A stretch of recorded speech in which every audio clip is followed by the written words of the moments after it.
The Lost Franklin Expedition, an Arctic mystery. Imagine a frozen wasteland where the wind howls like a chorus of ghosts and the ice stretches endlessly, swallowing everything in its path. In 1845, two ships set sail from England, carrying 129 men on a daring quest to conquer the Arctic and find the fabled Northwest Passage.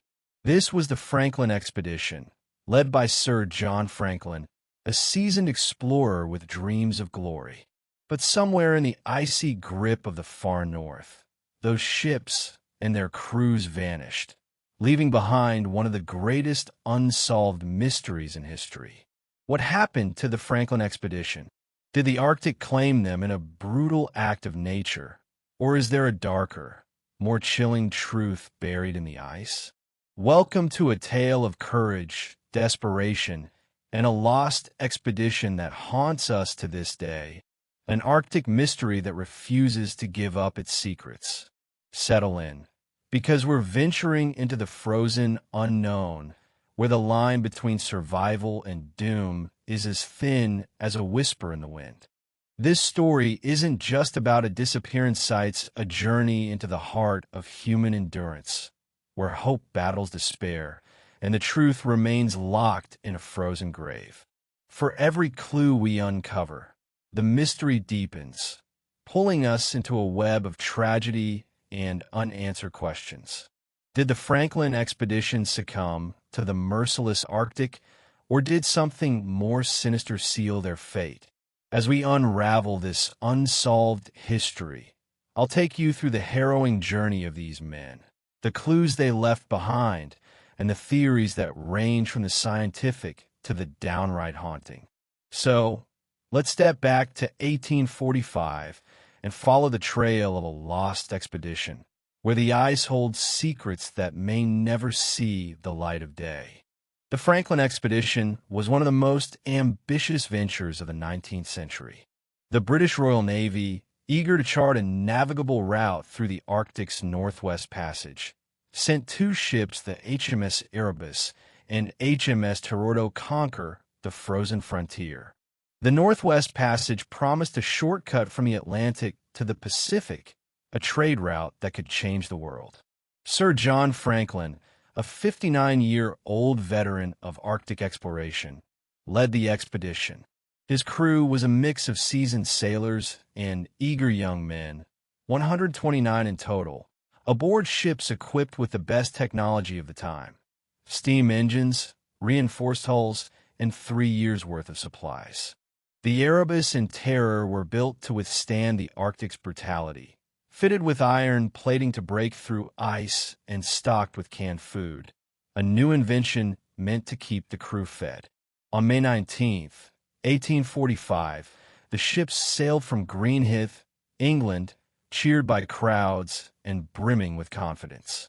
They were last seen in late July, entering Baffin Bay, as whalers watched them disappear into the Arctic mist. The plan was simple but perilous. Navigate the labyrinth of ice-choked channels in the Canadian Arctic, find the passage, and emerge triumphant. The Arctic, however, had other plans. By 1846, when no word came from Franklin, concern began to grow. By 1848, with the ships still missing, the British Admiralty launched a massive search, offering rewards that drew explorers from around the world. Over the next decade, dozens of expeditions scoured the Arctic, piecing together a story of tragedy that would become one of history's greatest disappearances. The Franklin expedition had vanished, leaving behind only fragments of evidence and a mystery that endures. The first clues came in 1850, when searchers found traces of the expedition on Beechey Island, a desolate outcrop in the Arctic archipelago.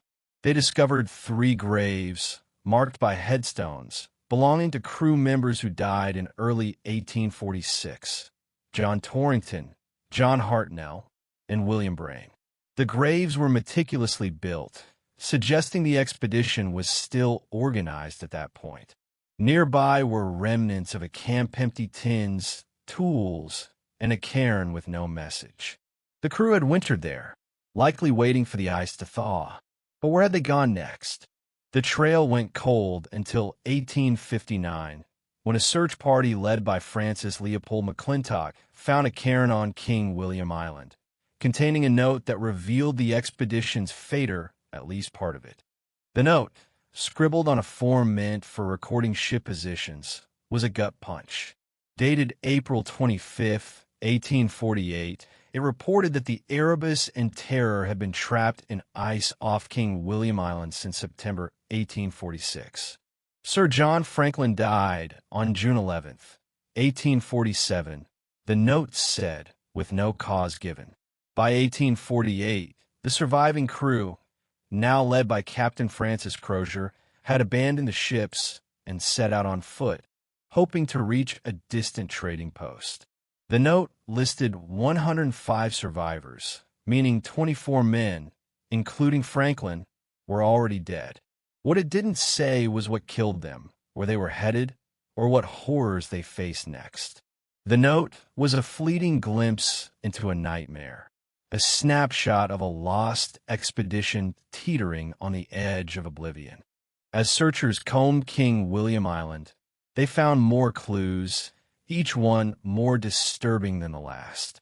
Skeletons littered the coast, some with signs of cannibalism, bones cut with knives, marrow scraped clean. Inuit hunters, who roamed the region, shared chilling stories with the searchers. They spoke of white men staggering through the snow, starving and desperate, and of bodies found with flesh removed. One Inuit account described a camp with tents, tools, and corpses, some dismembered, as if the crew had turned on each other in a final act of survival.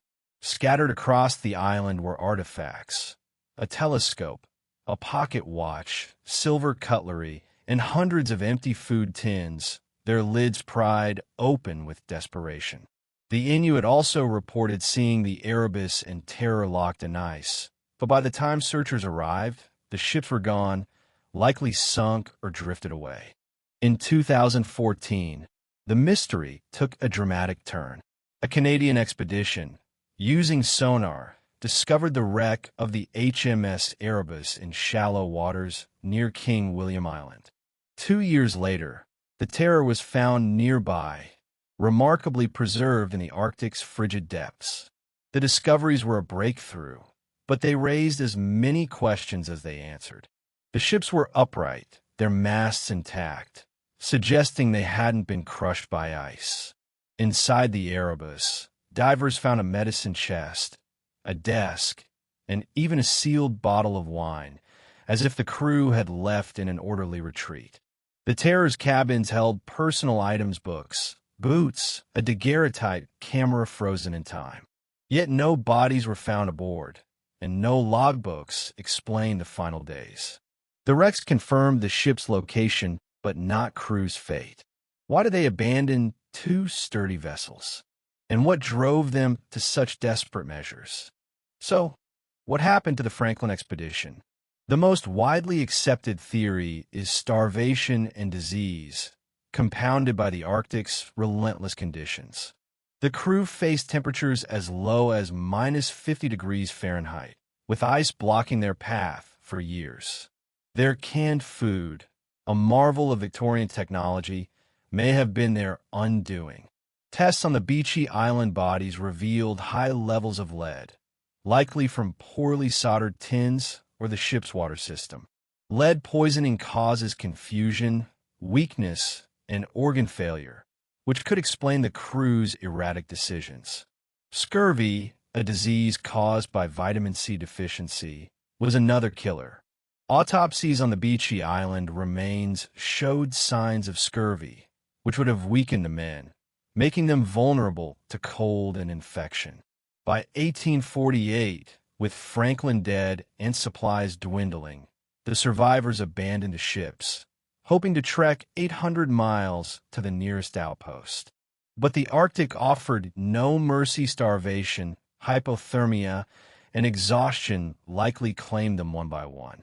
The cannibalism evidence adds a gruesome layer to the story.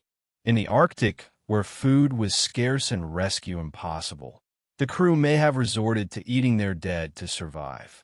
This wasn't unheard of for their Arctic expeditions, like the Greely expedition of 1884 reported similar acts. But for Victorian England, the idea of Royal Navy sailors turning to cannibalism was unthinkable, a stain on the expedition's honor.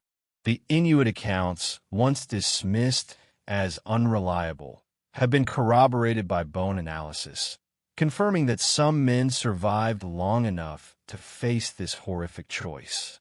The Franklin expedition wasn't just a disappearance site, it was a descent into a nightmare, a true crime story of survival pushed to its limits. But not all theories are so grounded. Some speculate the expedition encountered something supernatural in the Arctic's vast emptiness. The Inuit spoke of spirits in the ice, and some modern theorists wonder if the crew was cursed, perhaps by disturbing sacred land. The terror's name feels prophetic, and the eerie preservation of the wrecks fuels tales of a haunted expedition. Others point to psychological factors, cabin fever, or Arctic madness caused by isolation and darkness. Lead poisoning could have driven the men to paranoia or hallucinations, explaining the strange decisions like abandoning the ships. A few fringe theories even suggest an attack by polar bears or a mythical creature, like a sea monster, though no evidence supports this. These ideas, while far-fetched, tap into our fascination with the unknown, a hallmark of stories that captivate listeners of unsolved mysteries or true crime podcasts. The Franklin expedition's mystery is deepened by what we still don't know. Why did Franklin die so early in 1847 when the crew was still provisioned? What caused the high death toll before the ships were abandoned? And were the logbooks or journals that might tell the full story? The wrecks offer clues, but they're silent on the crew's final moments. Divers continue to explore the Erebus in terror, hoping to find documents preserved in the cold. Inuit oral histories, once overlooked, are now a vital source, with elders sharing tales passed down through generations. Yet the Arctic keeps its secrets well. The ice moves, the currents shift, and the vastness of the region makes searching nearly impossible. What makes this Arctic mystery so enduring?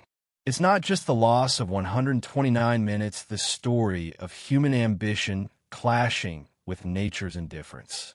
The Franklin expedition was a symbol of Victorian hubris, a belief that technology and determination could conquer anything. The Arctic proved them wrong, swallowing their dreams in a frozen abyss. For young listeners, drawn to the thrill of true crime and the paranormal, this story is a perfect blend of history and horror, a tale of bravery, betrayal, and the unknown. The cannibalism, the ghostly wrecks, the unanswered questions, they linger like a chill in the air, inviting us to imagine the unimaginable. So, what do you think happened to the Franklin expedition? Did the Arctic's ice and cold claim them? Or is there a darker truth hidden in the frozen depths? Were they undone by their own supplies, poisoned by lead and scurvy? Or did something supernatural stalk them in the snow? The lost expedition of Sir John Franklin remains one of history's greatest unsolved mysteries, an Arctic tragedy that blends true crime with the haunting unknown. It's a story that reminds us how fragile we are against nature's wrath, and how some secrets are buried too deep to uncover. I want to hear your theories. Drop them in the comments. What do you think sealed the fate of the Erebus in terror? Have you come across a clue or a story I didn't mention? If you're hooked on Arctic mysteries, disappearances, and unsolved history like I am, hit that subscribe button and ring the bell. We've got more chilling tales on the way, stories of lost ships, haunted lands, and enigmas that will keep you up at night. If you enjoyed this journey into the Franklin expedition, give this video a like and share it with a friend who loves a good mystery. Until next time, keep searching for the truth, because in the Arctic, the ice holds secrets that may never thaw. Thank you for joining me on this voyage into the unknown.